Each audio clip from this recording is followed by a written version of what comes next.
Արմդուր լրատվականի հարգելի հետևորդներ, մենք այս պահին գտնվում ենք հակակոռուպցիոն կոմիտեի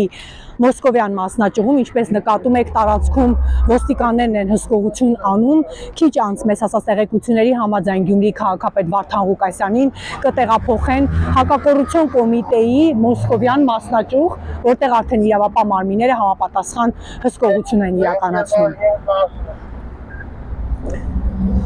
Մոսկովյան փողոցը գրեթե ամբողջությամբ վերահսկողության տակ է ոստիկանների կողմից։ Նկատում ենք, որ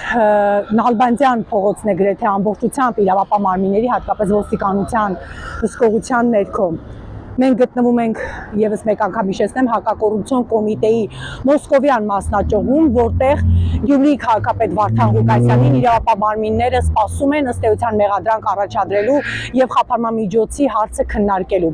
Դատելով այսօրվա լարված իրավիճակը, ըստ էության Գյումրի քաղաքապետ Վարդան Ղուկասյանին մեղադրանքը կառաջադրվի եւ խափանման միջոցը ըստ էության նախաքննական մարմինը կմիջնորդի կալանավորել։ Իսկ ինչ կորոշի դատարանը, մենք կհետևենք իրադարձությունների զարգացմանը։ Մոսկովյան փողոցն է այս պահին, ամբողջ երկայնքով իրավապահները վերահսկում են փողոցը։